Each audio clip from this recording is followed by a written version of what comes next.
2023년 3월 9일 큐티 말씀입니다. 마태복음 21장 1절로 11절입니다.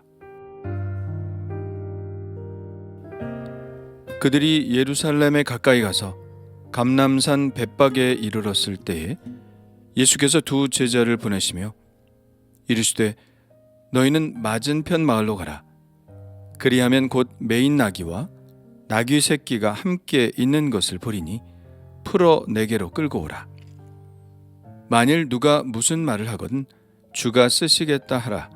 그리하면 즉시 보내리라 하시니 이는 선지자를 통하여 하신 말씀을 이루려 하심이라. 일러스되 시온 딸에게 이르기를 내 왕이 내게 임하나니 그는 겸손하여 나귀 곧 멍에 매는 짐승의 새끼를 탔도다 하라 하였느니라.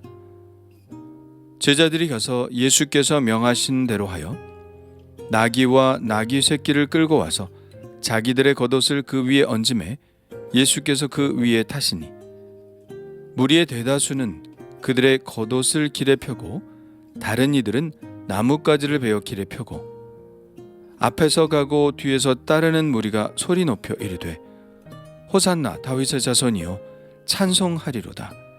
주의 이름으로 오시는 이여 가장 높은 곳에서 호산나 하더라. 예수께서 예루살렘에 들어가시니 온 성이 소동하여 이르되 이는 누구냐 하거늘 무리가 이르되 갈릴리 나사렛에서 나온 선지자 예수라 하니라. 아멘.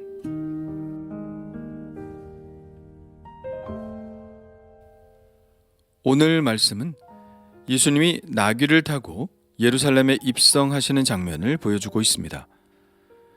우리가 이 부분을 그냥 읽는다면 그런 일이 있었구나 라고만 생각하겠지만 마태복음이 이 이야기에서 들려주고자 하는 메시지는 좀 더 심오합니다. 마태가 전해주는 이 이야기에 나오는 모든 상징물들 혹은 단어들은 그냥 예사로 볼 것들이 아니라 모두 한 가지 사실, 예수님이 메시아로 오신 왕이라는 사실에 맞춰지고 있죠. 그러면 하나씩 살펴볼까요? 우선은 감람산이 의미하는 것입니다. 예수님과 제자들 그리고 그들을 따라온 사람들은 드디어 예루살렘 바로 맞은편에 이르렀습니다. 예루살렘 성의 남쪽으로는 깊은 골짜기가 패여 있는데요. 이 골짜기를 기드론 골짜기라고 합니다. 이 골짜기 건너편에는 감람산이 있죠. 감람나무 곧 올리브나무가 많아서 붙여진 이름입니다. 그러니까 예루살렘 성은 기드론 골짜기를 사이에 두고 마주보고 있는 것이죠. 예수님이 이 감람산에서 예루살렘을 바라보고 있다는 것은 의미심장한 것인데요. 왜냐하면 스가랴서에 의하면 여호와는 그날 곧 심판의 날에 이 산에 나타날 것이라고 예언했기 때문이죠. 그 날에 그의 발이 예루살렘 앞 곧 동쪽 감람산에 서실 것이요 나의 하나님 여호와께서 임하실 것이요 모든 거룩한 자들이 주와 함께 하리라. 이 예언의 말씀대로라면 예수님은 지금 메시아로 오셔서 무리들과 함께 마지막 날에 행하실 일을 시작하시려 하는 것입니다. 벳박에는 그 감람산 꼭대기에 위치한 마을인데요. 예수님은 그 마을에서 곧바로 예루살렘으로 향하여 내려가시지 않습니다. 그 전에 2명의 제자들을 불러 말씀하시죠. 너희는 맞은편 마을로 가라.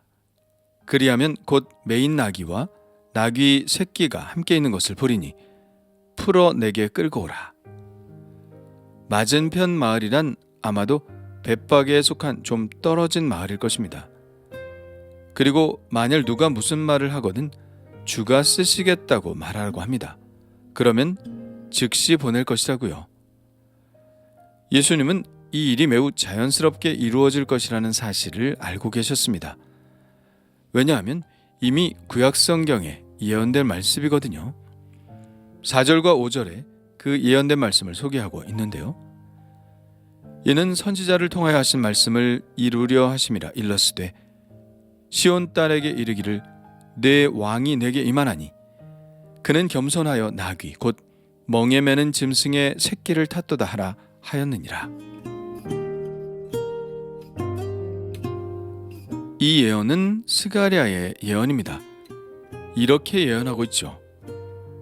시온에 따라 크게 기뻐할지어다. 보라, 내 왕이 내게 임하나니 그는 겸손하여서 나귀를 타시다니 나귀의 작은 것 곧 나귀 새끼니라. 내가 에브라임의 병거와 예루살렘의 말을 끊겠고 전쟁하는 활도 끊으리니 그가 이방 사람에게 화평을 전할 것이요. 그러니까 이 나귀 새끼도 예수님이 메시아라는 것을 말해주는 또 하나의 단서가 되는 것입니다. 이 예언에서 나귀 새끼가 의미하는 것이 무엇인지 짐작할 수 있겠죠. 겸손과 평화입니다.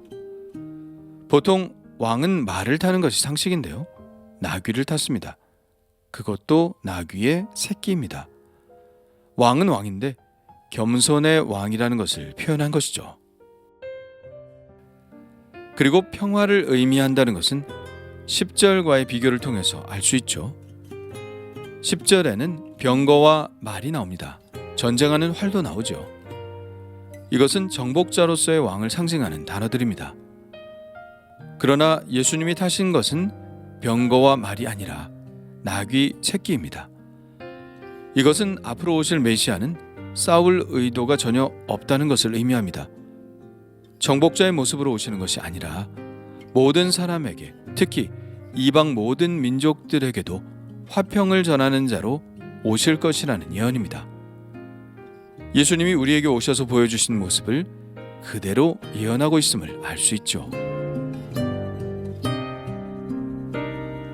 이 스가랴의 예언에다 마태복음은 한 가지 사실을 더 추가하고 있는데요. 나귀를 설명하는 말로 멍에 매는 짐승의 새끼라고 덧붙입니다. 이것은 무엇을 말하는 것일까요? 세상의 모든 죄를 지고 가시는 예수님의 모습을 그리고 있는 것이겠죠. 나귀의 용도는 대개 짐을 싣는 것입니다. 나귀는 체구는 작으나 많은 짐을 싣고 다니죠. 마태는 짐을 지고 가는 나귀의 모습에서 예수님이 지고 가실 십자가를 보았을 것입니다.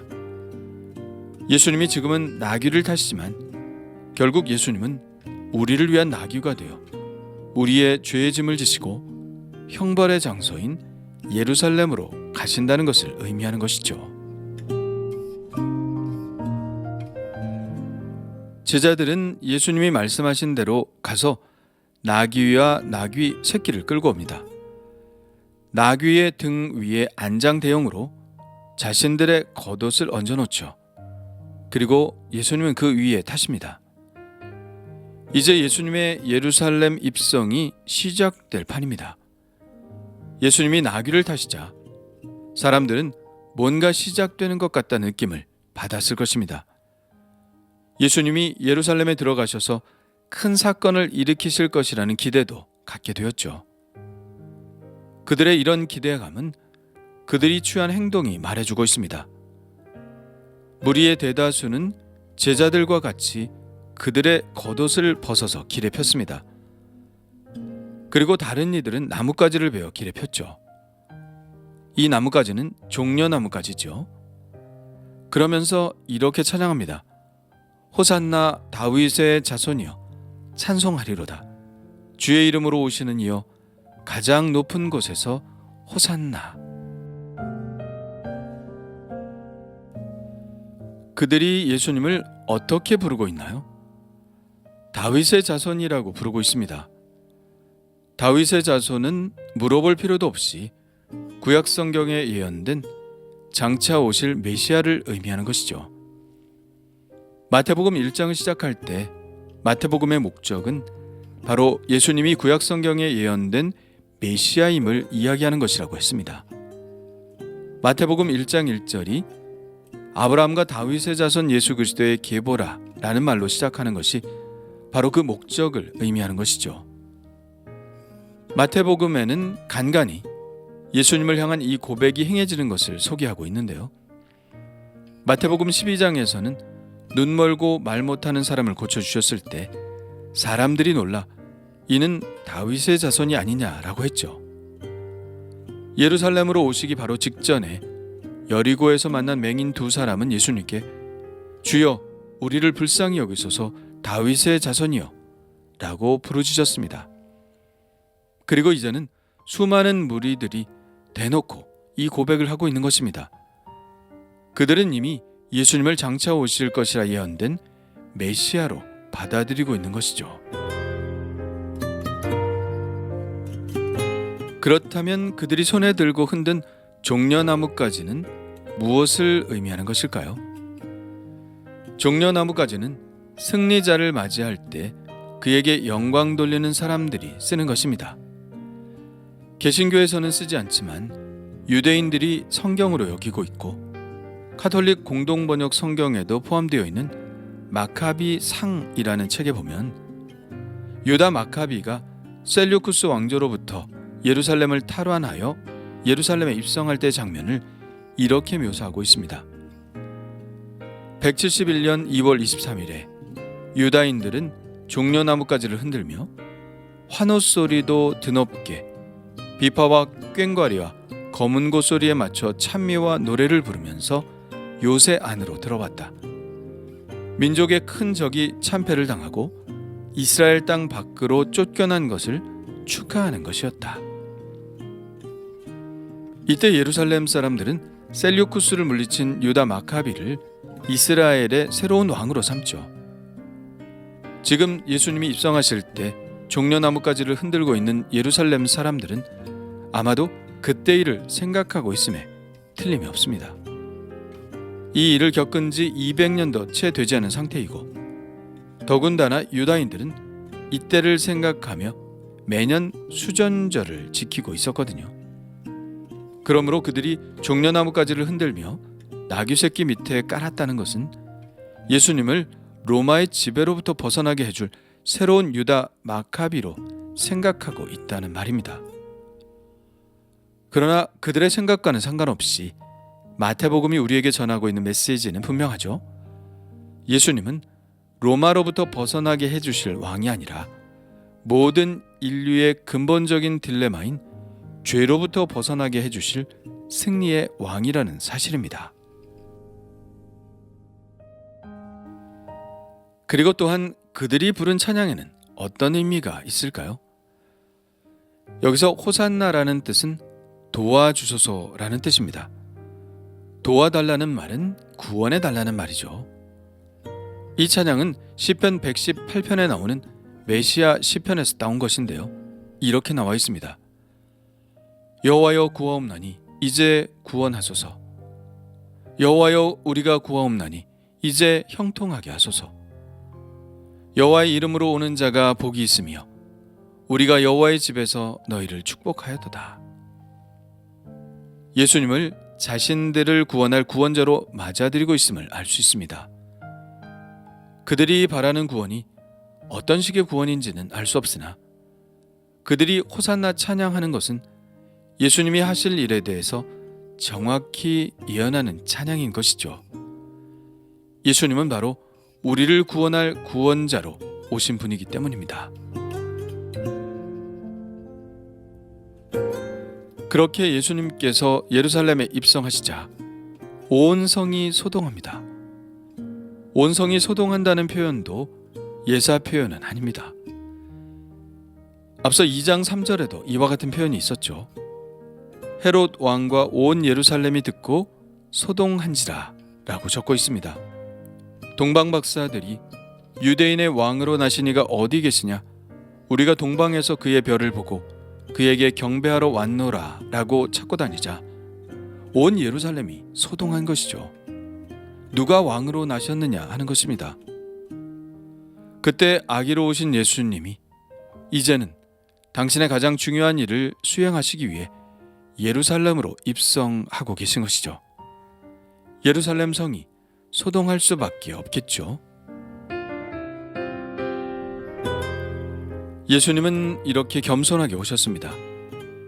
그래서 왕처럼 보이지 않을 수 있겠지만 그분은 겸손한 왕으로 우리를 찾아오셨습니다. 이 세상을 지으신 왕께서 나를 구원하시기 위해 겸손하게 내가 있는 그 자리로 찾아오셨다면 우리는 어떻게 해야 마땅할까요? 아기 예수로 오셨을 때 온 성이 소동했지만 그분을 찾아와 경배한 것은 동방 박사들과 목자들 뿐이었습니다. 지금 겸손하게 나귀 새끼를 타고 오셨을 때 일부의 사람들은 예수님을 영접했지만 그들의 목적은 예수님의 의도와는 다른 것일 수도 있습니다. 그리고 그마저도 일부였고 많은 사람들은 예수님을 배척하고 죽였죠.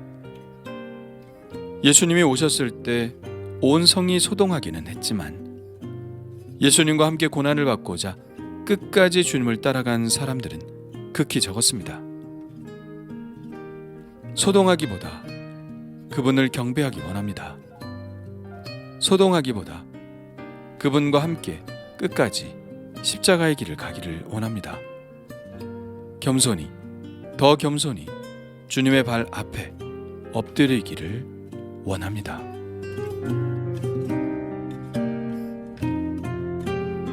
주님 감사합니다. 주님을 태운 행복한 나귀 새끼가 되기를 원합니다. 주님이 우리의 죄의 짐을 지고 십자가의 길을 가셨듯 주님의 남은 고난을 저의 등에 지고 가기를 원합니다. 주님처럼 더 겸손하게 하셔서 더 낮아지게 하셔서 쓰러지는 일이 없게 하여 주옵소서.